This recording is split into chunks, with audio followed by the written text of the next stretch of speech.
showroom. Pero hindi pa tayo tapos. Kaya ako lang sinuot kasi pinicturean para sa ID. Optional lang naman yung ID pero kumuha na rin ako.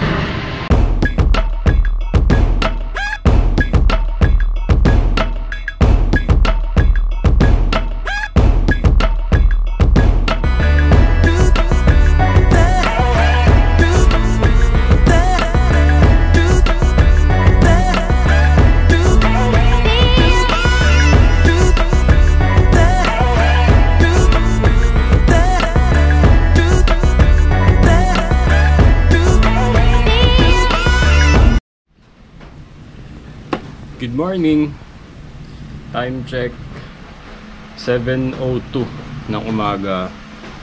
Wednesday morning.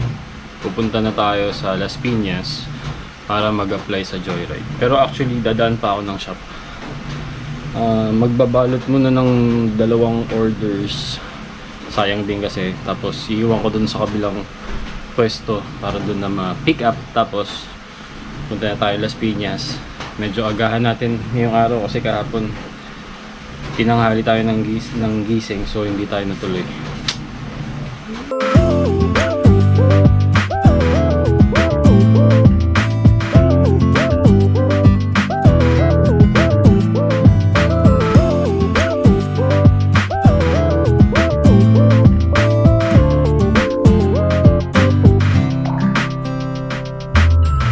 Okay, back on the road na tayo.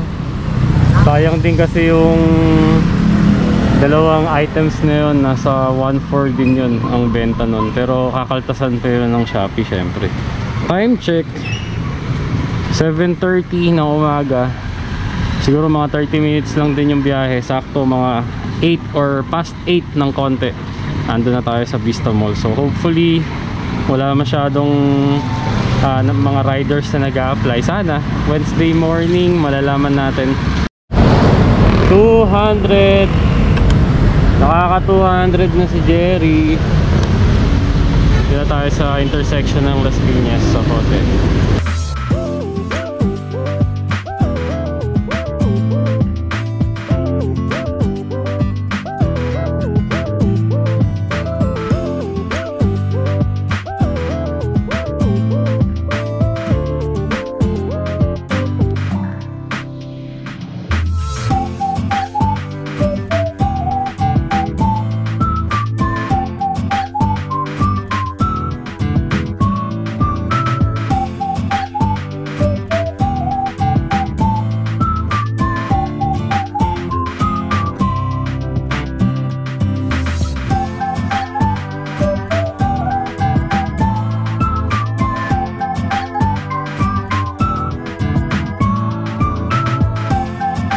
Okay, so pinapila muna kami isa-isa, tapos hiningi yung mga lisensya, tapos fill up muna kami ng form.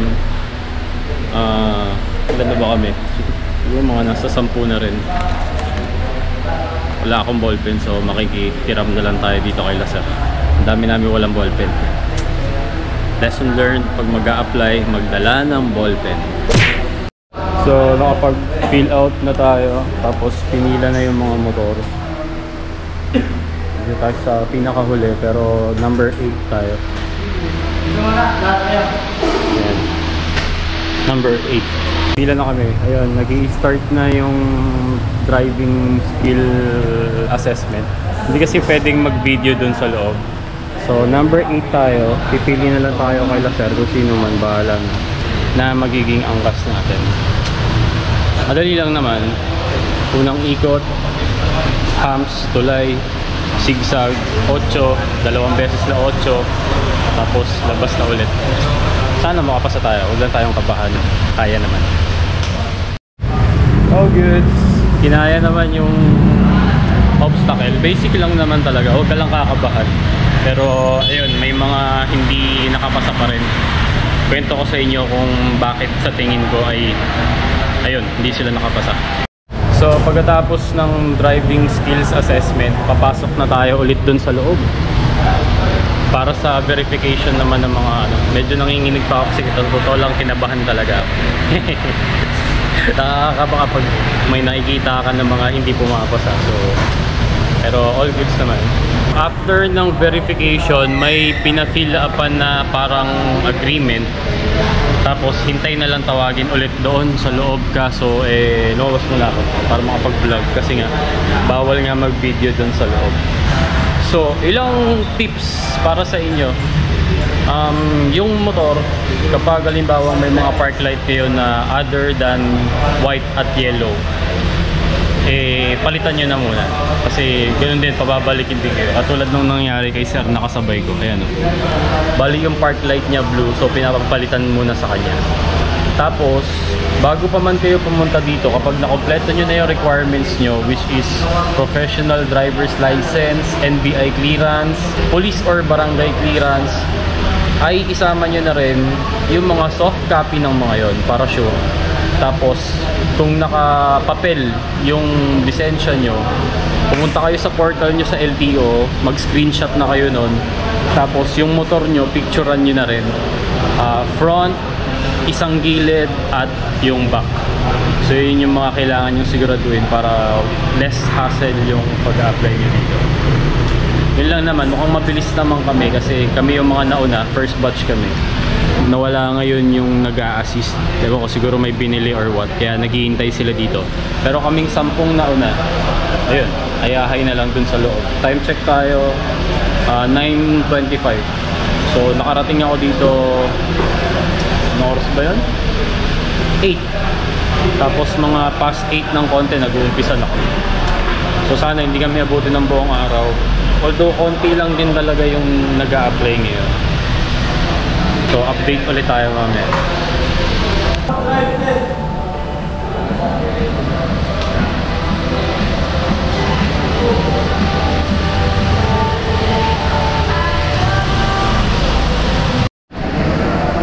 And boom! Pero hindi pa tayo tapos. Kaya ako lang sinuot kasi pinicturean para sa ID. Optional lang naman yung ID pero kumuha na rin ako. So ngayon, okay na, ID, mamaya makukuha.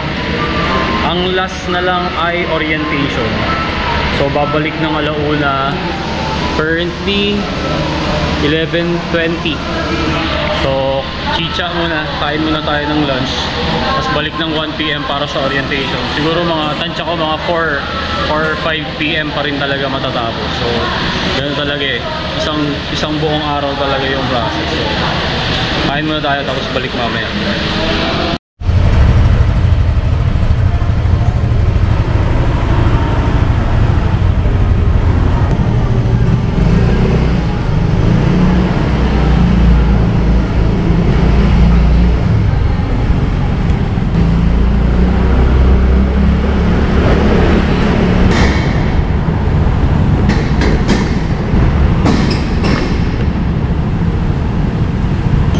Alright, kakatapos na natin. Okay na, isa na tayong ganap na joyride rider ngayon. Ito na yung mga gears natin, helmet, jersey, at saka yung cover sa helmet. Pero uwi na muna tayo bago natin to ipakita sa inyo. Balik tayo ulit. Tapos kung ano pa yung mga naging ganap sa orientation, at kung ano pa yung mga pwede kong maipayo sa inyo, para kung sakaling gusto nyo rin mag-apply sa joyride ay hindi na kayo medyo mahahassle. So uwi na muna tayo. Andito na tayo sa bahay, nakabalik na tayo. So ito yung ating joyride na uniform. Ito, kumbaga yung basic na package. XL yung kinuha ko kasi medyo maliit yung sizing ng jersey nila. Tapos syempre ating helmet na half face para sa customer. Kasi tayo, itong full face natin ang gagamitin natin. Modular pala to. Tapos ito yung pantakip sa helmet, cover ng mga full face helmet.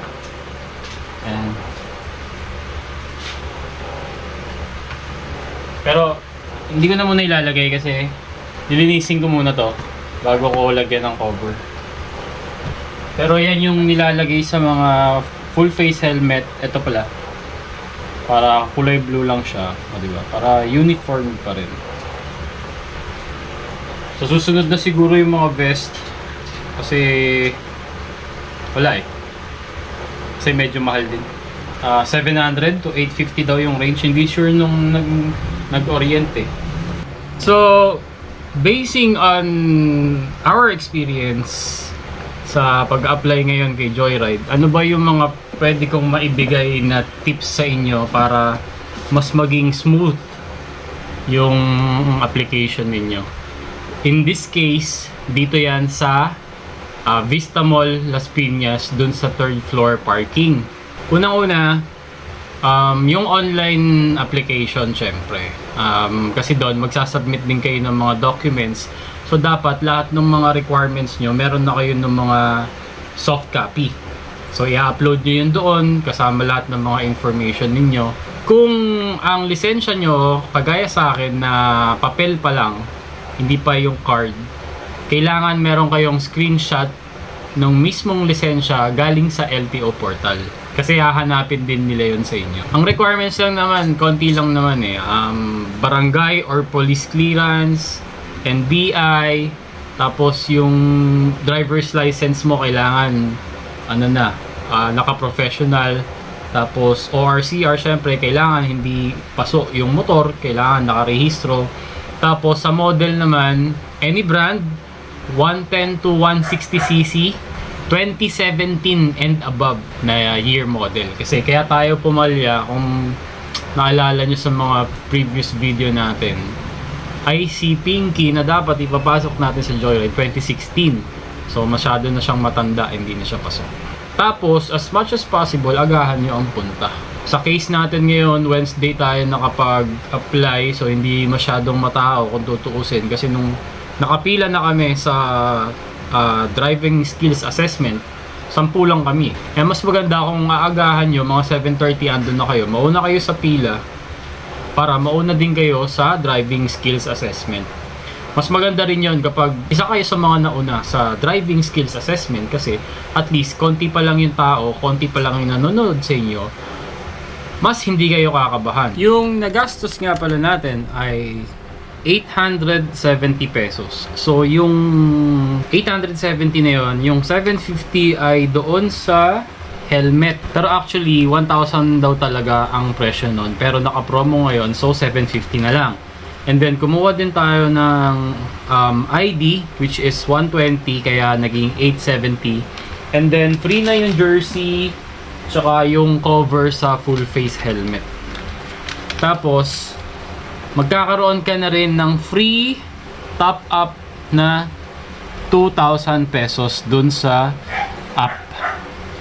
So yan yung magiging kumbaga beginning top up mo. Pero hindi to pwede i-cash out, hindi rin siya pwedeng ipang-load. Diyan lang talaga siya. So diyan sila magbabawas nung commission nila, which is 20%. Tapos ito valid lang to for 1 month after mo mag-apply. So kung hindi mo to maubos in 1 month, mawawala na. Tapos kailangan mo na lang mag-top up ulit. Okay lang naman, at least free siya. Siguro hanggat kaya ibiyahe mo na lang ng ibiyahe once naka-apply ka na. Pagkwentuhan naman natin yung mismong driving skills assessment, ikot-ikot lang naman yun sa maliit na area. Bali may konting diretso, paikot, zigzag, tapos yung mag-8. Kung kakabahan ka, magkakamali ka talaga. Ako, aminin ko sa inyo, kinabahan ako. Pero nung nasa kalagitnaan na. Pero good thing at natapos naman natin, nakapasa naman tayo. Hindi naman talaga siya mahirap, kaya lang, huwag ka lang talaga kakabahan. Kasi lalo kapag nakita mo na unti-unti may mga nare-reject na, may mga hindi na nakakapasa, doon ka na pwedeng umpisahang kabahan eh.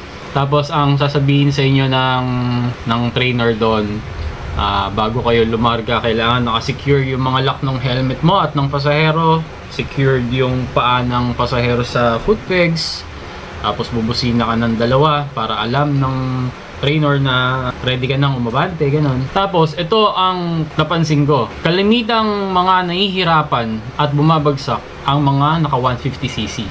NMAX, Aerox, ADV, PCX. Siguro dahil mas mabigat at mas mahaba ang wheelbase.